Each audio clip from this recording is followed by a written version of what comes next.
નમસ્કાર, વિવાદમાં સંવાદનું મહા પ્લેટફોર્મ એટલે બિગ ડિબેટ. સ્વાગત છે આપનું બિગ ડિબેટમાં. હું છું આપની સાથે સંધ્યા. રાજ્યમાં આજે 4213 કોરોનાના કેસ પોઝિટિવ આવ્યા છે અને તેમ છતાં પણ હજુ પણ લોકો સુધારવાનું નામ નથી લઈ રહ્યા. ફક્ત સામાન્ય લોકોની વાત નથી, રાજનેતાઓની પણ એટલી જ બેદરકારી સામે આવી રહી છે. કેટલાક દ્રશ્યો પણ અમે આપને બતાવીશું, પરંતુ સવાલ એ છે કે દ્રશ્યોથી જ આપ નક્કી કરશો કે કોની બેદરકારી છે. આટલા જે કેસ આવી રહ્યા છે એની પાછળ જવાબદાર કોણ છે? કદાચ હું, તમે, નેતાઓ, સામાન્ય વ્યક્તિ અને દરેક લોકો જવાબદાર છે, કારણ કે ડોક્ટર્સ પણ પોઝિટિવ આવી રહ્યા છે. એ દર્દીઓની સેવા કરતા હોય છે. રાજનેતાઓ મેળાવડા કરે છે, મેળાવડામાં સામાન્ય લોકો જાય છે. શાળામાં જે બાળકો જઈ રહ્યા છે તે પણ પોઝિટિવ આવી રહ્યા છે. ત્યારે સવાલ એ છે કે શાળાઓ ક્યારે બંધ કરવામાં આવશે? કેમ ઓનલાઈન શિક્ષણ શરૂ નથી કરવામાં આવી રહ્યું? તેને લઈને નિર્ણય ક્યારે લેવામાં આવશે? હજુ જે આજે નિર્ણય લેવાયા છે તેની જો વાત કરીએ તો વાઇબ્રન્ટ સમિટે મોકૂફ રખાય છે. ફ્લાવર શો જે યોજાવાનો હતો તેને પણ રદ કરવામાં આવ્યો છે. પતંગોત્સવને રદ કરવામાં આવ્યો છે. સારા નિર્ણય છે. આવા નિર્ણયને આપણે આવકારી રહ્યા છે, પરંતુ આ નિર્ણય ક્યારે લેવામાં આવ્યા છે? જ્યારે આ આંકડા, જે કેસના આંકડા છે તે 4000 સુધી પહોંચી ગયા છે, પછી આ નિર્ણય લેવામાં આવ્યા છે. પરંતુ એની વચ્ચે કેટલાક દ્રશ્યો હું આપને બતાવીશ. એ દ્રશ્યો જોઈને ખરેખર આપ અચંભિત થઈ જશો કે આ રાજનેતાઓની જ ભૂલ નથી ને. એ દ્રશ્યો પહેલા હું મારી ટીમને કહીશ કે એ દ્રશ્યો પહેલા બતાવે. એક તો ગોંડલના દ્રશ્ય છે અને ખેડાના દ્રશ્ય છે. એ બંને દ્રશ્યો હું મારી ટીમને કહીશ કે પહેલા એ બતાવે ને પછી આજના આંકડાની પણ હું વાત કરીશ. આપ જોઈ શકો છો ગોંડલના આ દ્રશ્યો છે. બીજેપીની આ રેલી છે, સરપંચોનું સ્નેહ મિલન. હવે દરેક પાર્ટી આ સરપંચોને પોતાના માની લીધા છે કે અમુક મારા સરપંચ જે જીતીને આવ્યા છે ને બીજા કોંગ્રેસના સરપંચ.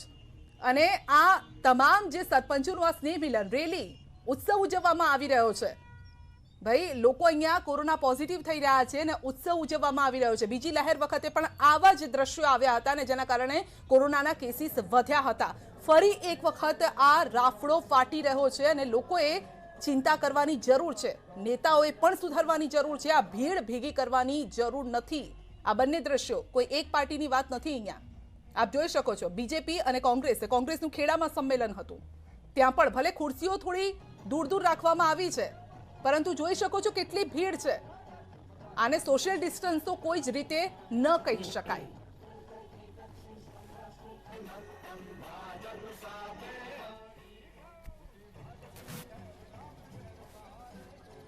તો આપણે આ ભીડ જોઈએ અને હવે આજના આંકડા જુઓ કેટલા છે. 4213 કેસ આવ્યા છે રાજ્યમાં.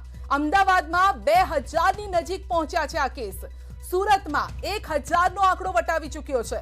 રાજ્યમાં એક્ટિવ કેસ 14000 ને પાર પહોંચી ગયા છે. હજી પરમ દિવસે જ અમે વાત કરતા હતા કે 10000 પહોંચી જશે, પરંતુ આજે 14000 ને પાર પહોંચી ગયા છે. તો આ વધતા કેસને લઈને રાજ્યમાં નવા નિયંત્રણો લાદવાની તૈયારી શરૂ કરાઈ છે. મહાનગરપાલિકા, નગરપાલિકા સ્તરેથી નાના નિર્ણયો લેવાઈ રહ્યા છે અને હવે રાજ્ય સરકાર પણ રાત્રિ કર્ફ્યુથી લઈ અને વાણિજ્ય એકમો પર નવી ગાઈડલાઈન જાહેર કરશે, જે સ્થિતિની જરૂરિયાત પણ છે. સવાલ એ છે કે જેટલા નિયમ બનાવીએ છીએ એનું પાલન કરનારા ખુદ પાલન કરશે? આ જ મુદ્દે આજે આપણે ચર્ચા કરીશું.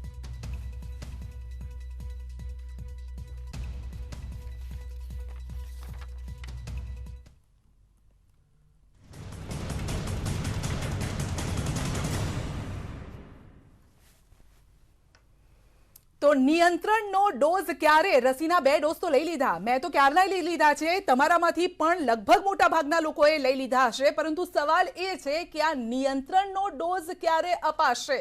અને નિયંત્રણનો ડોઝ તો પહેલા રાજનેતાઓએ પોતે લેવાની જરૂર છે અને પછી લોકોને આપવાની જરૂર છે. પરંતુ લોકોએ શાણમાં પોતાની જાતે જ સમજી જવું જોઈએ. આ મુદ્દે આજે આપણે ચર્ચા કરીશું અને ચર્ચામાં બીજેપી તરફથી આપણી સાથે ડોક્ટર ઋત્વિજભાઈ આપણી સાથે જોડાયા છે. ઋત્વિજભાઈ પટેલ આપણી સાથે છે. આપનું સ્વાગત છે ઋત્વિજભાઈ. આ સાથે જ doctor Jayesh Trivedi, senior physician, આપણી સાથે જોડાયા છે. આપનું પણ સ્વાગત છે. કોંગ્રેસ તરફથી ડોક્ટર હેમાંગ વસાવડા થોડી ક્ષણોમાં આપણી સાથે જોડાશે. હું ડોક્ટર પાસે જોઉં એ પહેલા ઋત્વિજભાઈ આપની પાસેથી એક તો આપને સૂચવવું પણ છે, સૂચન પણ અમારા તરફથી કરવું છે અને અમે એવું પણ ઈચ્છીએ છીએ કે તમારા તરફથી પણ એવી સારી સલાહ આવવી જોઈએ કે જેનાથી લોકોને પણ અત્યારથી હવે અટકી જવાની જરૂર છે. ભલે તમે અત્યાર સુધી ગમે તેટલા મેળાવડા કર્યા હોય, ગમે તેટલી ભીડ ભેગી કરી હોય, હવે અટકવાની જરૂર છે. સંધ્યા, જે રીતે ગુજરાતમાં કોરોનાના કેસ વધી રહ્યા છે, આજે પણ 4213 જેટલા કોરોનાના કેસ છે, એ ખરેખર હવે એક ગંભીર બાબત જણાઈ રહી છે. ગુજરાત સરકાર હોય, ભારતીય જનતા પાર્ટી હોય, એ પણ આ બાબતને ખૂબ ગંભીરતાથી લઈ રહી છે કે છેલ્લા કેટલાય સમયથી માનનીય મુખ્યમંત્રી શ્રી ભૂપેન્દ્રભાઈ પટેલના નેતૃત્વમાં વાઇબ્રન્ટ સમિટની તૈયારીઓ તો ચાલી રહી હતી, પરંતુ સતત તેઓ કેન્દ્ર સાથે સંપર્કમાં હતા, ગુજરાતના અધિકારીઓ સાથે સંપર્કમાં હતા, સતત જે ગુજરાતની આરોગ્ય વિષયક પરિસ્થિતિ છે એના પર નજર રાખી રહ્યા હતા.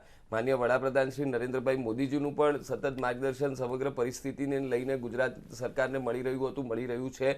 એટલે કુલ મળીને જે પરિસ્થિતિ ઉદ્ભવી એ પરિસ્થિતિને જોતા આજે ગુજરાત સરકારે સવારમાં જ એક લોકહિતનો નિર્ણય કર્યો. કરોડોનું જેમાં રોકાણ આવવાનું હતું, જેણે આંતરરાષ્ટ્રીય કક્ષાએ ખ્યાતિ પ્રાપ્ત કરી છે, એવું જે માનનીય નરેન્દ્રભાઈ મોદીજીએ વાવેલું બીજ જે આજે વટવૃક્ષ બની ચૂક્યું છે, એવી ગુજરાત વાઇબ્રન્ટ સમિટનું 10મી એડિશન જે આગામી દિવસોમાં યોજાવા જઈ રહી હતી. ઘણા બધા દિવસો બાકી છે, છતાં પણ આજની સ્થિતિએ ગુજરાત સરકારને એવું લાગ્યું કે આ પરિસ્થિતિમાં હવે વાઇબ્રન્ટ કરવું એ લોકહિતનો નિર્ણય નથી. એટલા માટે થઈને ગુજરાતના મુખ્યમંત્રી શ્રી ભૂપેન્દ્રભાઈ પટેલે પહેલા તો ગુજરાત વાઇબ્રન્ટને રદ કરવા માટેની જાહેરાત કરી છે. અત્યારે કદાચ માનનીય મુખ્યમંત્રી શ્રીના આગેવાનીમાં એક કોર કમિટીની બેઠક પણ મળવાની છે અને જેના પછી નવી SOP પણ ગુજરાત માટે જાહેર થશે. કેટલાક નિયંત્રણો પણ કદાચ મૂકવામાં આવે એવી શક્યતા છે. પરંતુ કુલ મળીને તમારી વાત સાથે હું બિલકુલ સંમત છું કે જે રીતે હવે કોરોનાના કેસ વધી રહ્યા છે, જે રીતે કોરોનાની ઝપેટમાં લોકો આવી રહ્યા છે, હવે સરકાર તો પોતાની રીતે બધા જ પ્રયાસો કરી રહી છે અને આ ત્રીજી લહેરને પહોંચી વળવા માટે સરકાર બધી જ રીતે સજ્જ પણ છે. અમે બધી જ તૈયારીઓ કરી છે. અમે વેક્સિનેશન પર ભાર મૂક્યો છે. આરોગ્ય વિષયક સેવાઓ ડોક્ટર જયેશભાઈ કદાચ એ વિષયને સારી રીતે કહી શકશે કે આ વખતના જે કેસીસ આવ્યા છે એમાં જે પેટર્ન જોવા મળી રહી છે એમાં ભગવાનની દયાથી હોસ્પિટલાઇઝેશન એટલું નથી, પરંતુ હોસ્પિટલાઇઝેશન થાય તો પણ એ નાના બાળકો હોય, યુવાનો હોય કે વૃદ્ધ હોય, તમામ વર્ગના લોકો, તમામ ઉંમરના લોકો આવી પડેલી જે આપત્તિ છે એમાં સાંગોપાંગ પાર ઉતરે એના માટે ગુજરાત સરકારે બધી જ વ્યવસ્થાઓ કરી રાખી છે.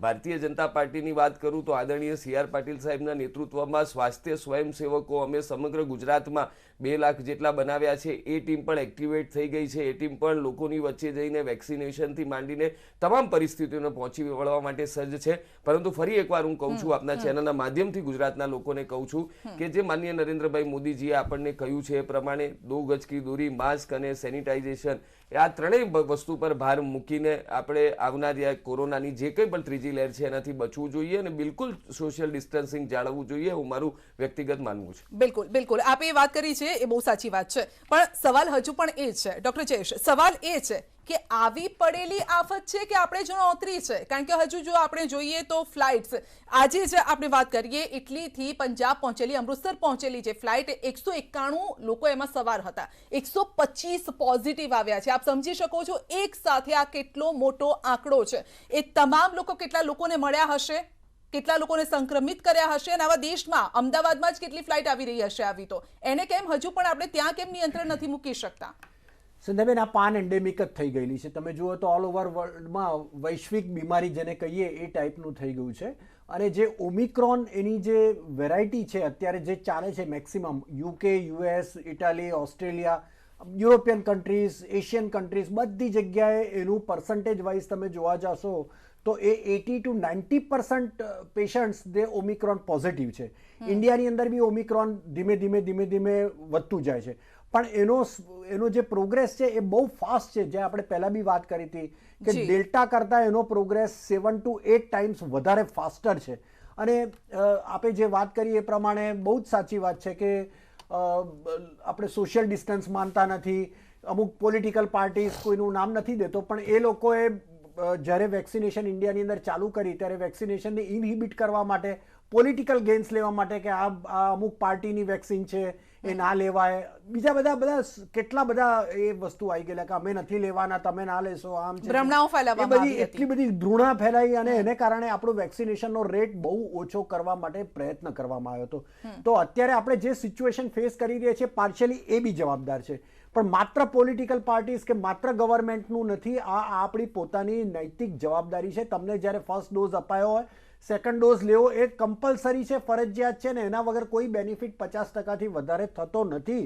એ વારંવાર આપણે આપની ચેનલ દ્વારા આપણે કહેવામાં આવેલું. તે છતાંય કેટલાય લોકો એવા હતા કે જે લોકોએ સેકન્ડ ડોઝ નહોતો લીધો. એનીવે, અત્યારે જે સિચ્યુએશન છે એમાં એનાથી આગળ વધવાની રસ્તો એ જ છે કે આપણે આપણું પોતાનું આઇસોલેશન કરીએ, સોશિયલ ડિસ્ટન્સ રાખીએ, વેક્સિનેશનના ડોઝ કમ્પ્લીટ કરીએ. માસ્ક માસ્ક માસ્ક માસ્ક બિલકુલ જરૂરી છે. અને હું વારે ઘડીએ તમને એ જ કહેવા માંગીશ કે મહેરબાની કરીને માસ્ક તમે ઘરની બહાર નીકળો એટલે પહેરી લેજો, કાઢશો નહીં ગમે તે થાય. તમે બહાર કોઈ જગ્યાએ ચા પીવા ઊભા રહ્યા હો તો પણ તમે કેટલીથી દૂર જાઓ. તમે એકલા હોય એવી જગ્યાએ ચા પીઓ તે વખતે જ માસ્ક કાઢો. બધા ઊભા હોય તે વખતે ના કાઢશો, કારણ કે આની સંક્રમિતતા બહુ જ ફાસ્ટ છે. અને તમે જોશો તો ડબલિંગ એટલે બીજી લહેર કરતા વધારે ઝડપથી આ ફેલાય છે. અને એક સંધ્યાબેન- વ્યક્તિમાં હોય તો કેટલા વ્યક્તિઓને સંક્રમિત કરી બિલકુલ શકે? બિલકુલ એનો ડબલિંગ રેટ કેટલો બધો ફાસ્ટ છે તમે જુઓ તો ખરા. આપણે લાસ્ટ ટાઈમ ડિસ્કસ થયેલું સંધ્યાબેન, if you બિલકુલ remember. આ ડિબેટમાં હતા અને Yeah. ડોક્ટર જયેશ આપણી સાથે હતા અને ત્યારે જ એમણે અલર્ટ કર્યા હતા કે ત્રીજી લહેરની શરૂઆત થઈ ગઈ છે. ભલે એ વખતે કેસીસ ઓછા આવી રહ્યા હતા, પરંતુ ડોક્ટરે અલર્ટ કર્યા હતા. મેડિકલ સાયન્સ આપણા કરતા વધારે આગળ છે અને તેમને ખબર હતી કે આ ત્રીજી લહેરની શરૂઆત થઈ ગઈ છે. તેમણે બિલકુલ અવેર કર્યા હતા, રસીને લઈને અવેર કરવામાં આવ્યા હતા અને તેમ છતાં પણ હજુ પણ મેળાવડા બંધ નથી થયા. ડોક્ટર હેમાંગભાઈ આપણી સાથે જોડાઈ ગયા છે. હેમાંગભાઈ, અહીંયા કોઈ એક પાર્ટીને દોષ આપવો યોગ્ય નથી, કારણ કે હું બે દ્રશ્યો હમણાં બતાવી રહી હતી. જી હેમાંગભાઈ, મારો અવાજ પહોંચે છે? એકદમ આવે છે. જી હેમાંગભાઈ, મારો સવાલ એ છે, આજના જ હું તો દ્રશ્યો બતાવી રહી છું. ખેડામાં આજે 66 કેસ ખેડામાં આવ્યા છે, એક સાથે 66 કેસ છે અને ખેડામાં જ કોંગ્રેસનું જે સંમેલન હતું એના દ્રશ્યો પણ બતાવીશું કે કેટલી મોટી સંખ્યામાં ભીડ એકઠી કરવામાં આવી છે. આ દ્રશ્યોને જોઈને આપણે નથી લાગતું કે આ એવો સમય નથી કે જ્યાં મેળાવડા કરવા જોઈએ, સંમેલન કરવા જોઈએ?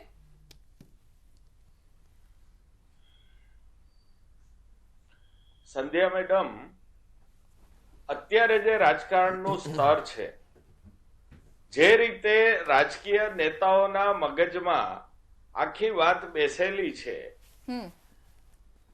આ જોતા સ્વયં નિર્ણય કરીને સ્વેચ્છાએ પાર્ટીઓ જો આ બંધ કરે એવી શક્યતા હું ઘણી ઓછી જોઉં છું. કોઈ પણ પક્ષની હું વાત નથી કરતો, તમામ રાજકીય પક્ષ અંગે હું અત્યારે વાત કરી રહ્યો છું. આ સંજોગોમાં સરકારે પ્રતિબંધ લાદવો જરૂરી છે અને પ્રતિબંધ લાગે એનું કડકપણે પાલન કરવું ખૂબ જ જરૂરી છે, કરાવવું જરૂરી છે. પણ તમારા જ નેતા સ્ટેજ પર બેઠા છે, અમિતભાઈ ચાવડા બેઠા છે, પરેશભાઈ ધાનાણી બેઠા છે, મનીષભાઈ દોશી બેઠા છે. આપ જોઈ શકો છો, હું તો બંને પાર્ટીને આ જ વસ્તુ કહી રહી છું કે ભાઈ હવે ચેતી જાઓ, આ મેળાવડા બંધ કરો, લોકોના જીવનું તો વિચારો. બીજી લહેરમાં આપણે કેટલા બધા લોકોને ગુમાવ્યા છે, એ પરિસ્થિતિ એ સમય સુધી આપણે નથી પહોંચવું, પણ હવે ચેતવાની જરૂર છે. હેમાંગભાઈ, હું બંને પાર્ટીને આ જ વાત કરી રહી છું. લોકોના જીવ બચાવવા માટે તમારે લોકોએ જ આગળ આવવું પડશે, નહીં કે આવા સંમેલનો કરવાના.